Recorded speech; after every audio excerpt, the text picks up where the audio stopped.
The word jihad is mentioned in the Quran about 41 times. The words mercy, peace, and compassion are mentioned about 355 times. Yes, come in. Come on in, Riaz. Sit down, please. Contrary to popular belief in most Western cultures, Islam is a religion that preaches peace and tolerance. Yes, Patricia.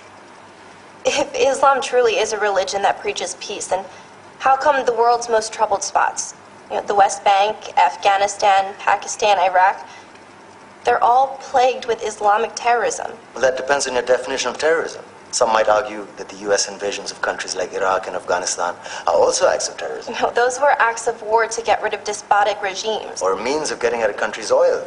Conspiracy theories. Well, May I? Yes, please. Go ahead, Riaz. Mr. Khan is right.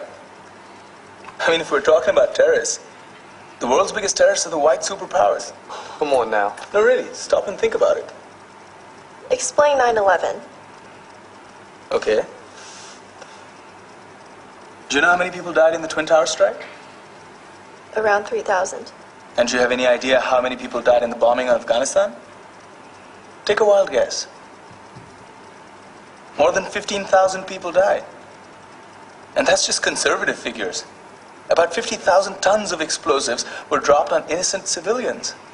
Men, women, children. Yeah, but that was because of the Taliban. Now that you brought it up, did you know that the Taliban was a creation of the CIA to fight the Russians? Whatever. They were still harboring terrorists. Yeah, right. Terrorists that were never found. Just like the weapons of mass destruction that were never found in Iraq. Do you want to get into the death toll in Iraq? 500,000 civilians and counting. And what do Britain and America say when they don't find these weapons? It's simple. They just say sorry. And still refuse to relinquish control of these countries. What are you trying to say? What I'm trying to say is that just because you're American, wear a fancy suit, and call yourself the president, doesn't make you any less of a terrorist. I'm saying that if you don't stop meddling in other people's countries, you will face a backlash. If Muslims like you feel that way, then why don't you get out of our country? We will.